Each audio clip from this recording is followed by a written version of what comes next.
Lukas 11 ayat 1, hal berdoa. Pada suatu kali Yesus sedang berdoa di salah satu tempat. Ketika ia berhenti berdoa, berkatalah seorang dari murid-muridnya kepadanya, "Tuhan, ajarlah kami berdoa sama seperti yang diajarkan Yohanes kepada murid-muridnya." Jawab Yesus kepada mereka, "Apabila kamu berdoa, katakanlah, Bapa, dikuduskanlah namamu, datanglah kerajaanmu, berikanlah kami setiap hari makanan kami yang secukupnya, dan ampunilah kami akan dosa kami, sebab kami pun mengampuni setiap orang yang bersalah kepada kami. Dan janganlah membawa kami ke dalam pencobaan."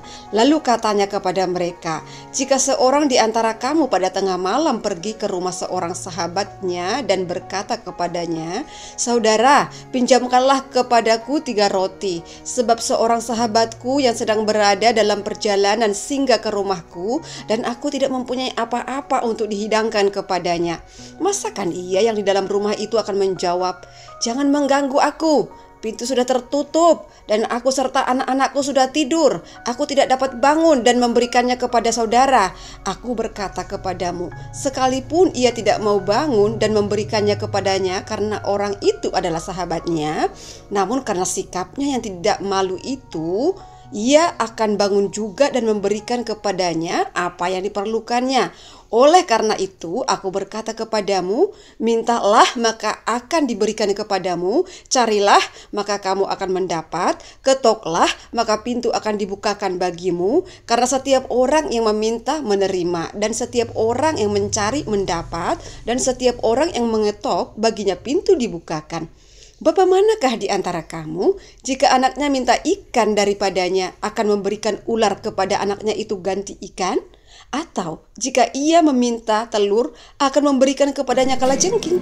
Jadi, jika kamu yang jahat tahu memberi pemberian yang baik kepada anak-anakmu, apalagi Bapamu yang di surga, ia akan memberikan Roh Kudus kepada mereka yang meminta kepadanya."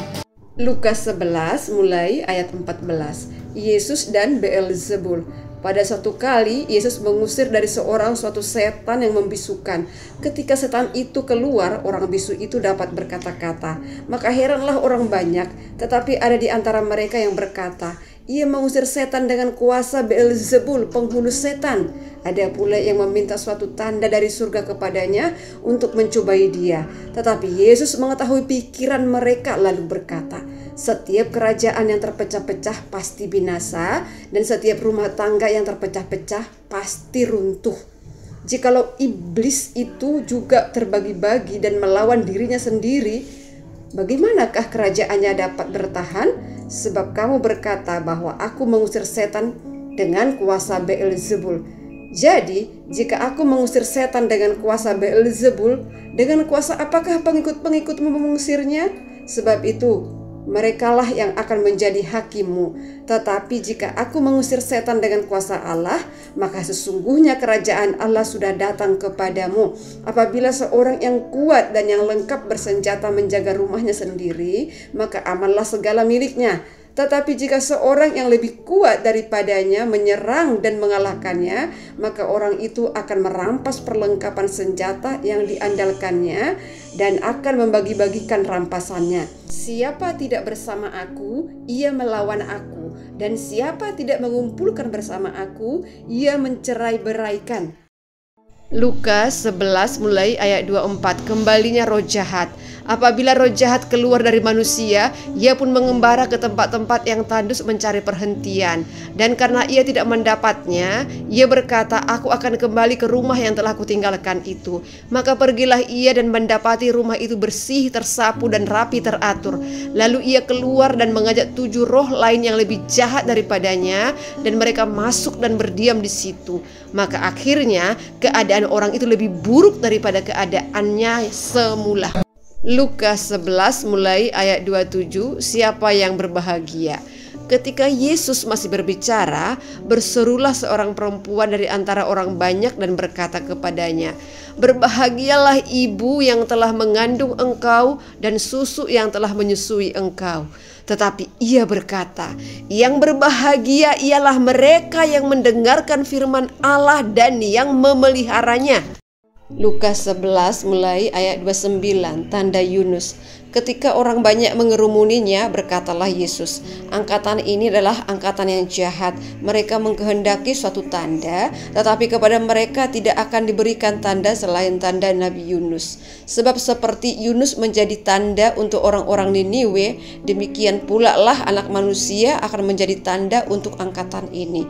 Pada waktu penghakiman, ratu dari selatan itu akan bangkit bersama orang dari angkatan ini, dan ia akan menghukum mereka. Sebab ratu ini datang dari ujung bumi untuk mendengarkan hikmat Salomo, dan sesungguhnya yang ada di sini lebih daripada Salomo. Pada waktu penghakiman, orang-orang Niniwe akan bangkit bersama angkatan ini dan mereka akan menghukumnya. Sebab orang-orang Niniwe itu bertobat pada waktu mereka mendengarkan pemberitaan Yunus, dan sesungguhnya yang ada di sini lebih daripada Yunus." Lukas 11 mulai ayat 33. Pelita tubuh. Tidak seorang pun yang menyalakan pelita lalu meletakkannya di kolong rumah atau di bawah gantang, melainkan di atas kaki dian, supaya semua orang yang masuk dapat melihat cahayanya. Matamu adalah pelita tubuhmu. Jika matamu baik, teranglah seluruh tubuhmu. Tetapi jika matamu jahat, gelaplah tubuhmu. Karena itu perhatikanlah supaya terang yang ada padamu jangan menjadi kegelapan. Jika seluruh tubuhmu terang dan tidak ada bagian yang gelap, maka seluruhnya akan terang, sama seperti apabila pelita menerangi engkau dengan cahayanya. Lukas 11 mulai ayat 37. Yesus mengecam orang-orang Farisi dan ahli-ahli Taurat. Ketika Yesus selesai mengajar, seorang Farisi mengundang dia untuk makan di rumahnya. Maka masuklah ia ke rumah itu lalu duduk makan. Orang Farisi itu melihat hal itu dan ia heran karena Yesus tidak mencuci tangannya sebelum makan. Tetapi Tuhan berkata kepadanya, "Kamu orang-orang Farisi, kamu membersihkan bagian luar dari cawan dan pinggan, tetapi bagian dalammu penuh rampasan dan kejahatan. Hai orang-orang bodoh, bukankah dia yang menjadikan bagian luar, dia juga yang menjadikan bagian dalam? Akan tetapi berikanlah isinya sebagai sedekah, dan sesungguhnya semuanya akan menjadi bersih bagimu. Tetapi celakalah kamu, hai orang-orang Farisi, sebab kamu membayar persepuluhan dari selasih, ingu, dan segala jenis sayuran, tetapi kamu mengabaikan keadilan dan kasih Allah. Yang satu harus dilakukan dan yang lain jangan diabaikan. Celakalah kamu, hai orang-orang Farisi, sebab kamu suka duduk di tempat terdepan di rumah ibadat dan suka menerima penghormatan di pasar. Celakalah kamu, sebab kamu sama seperti kubur yang tidak memakai tanda. Orang-orang yang berjalan di atasnya tidak mengetahuinya." Seorang dari antara ahli-ahli Taurat itu menjawab dan berkata kepadanya, "Guru, dengan berkata demikian engkau menghina kami juga." Tetapi ia menjawab, "Celakalah kamu juga, hai ahli-ahli Taurat, sebab kamu meletakkan beban-beban yang tak terpikul pada orang, tetapi kamu sendiri tidak menyentuh beban itu dengan satu jari pun. Celakalah kamu, sebab kamu membangun makam nabi-nabi, tetapi nenek moyangmu telah membunuh mereka.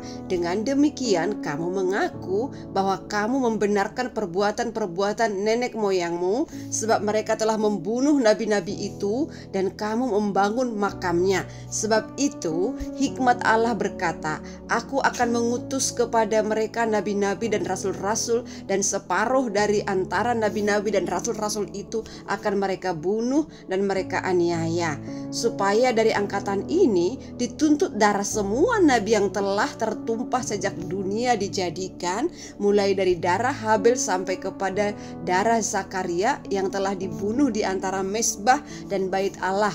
Bahkan aku berkata kepadamu, sesungguhnya akan dituntut dari angkatan ini. Celakalah kamu, hai ahli-ahli Taurat, sebab kamu telah mengambil kunci pengetahuan. Kamu sendiri tidak masuk ke dalam, dan orang yang berusaha untuk masuk ke dalam kamu halang-halangi. Dan setelah Yesus berangkat dari tempat itu, ahli-ahli Taurat dan orang-orang Farisi terus-menerus mengintai dan membanjirinya dengan rupa-rupa soal.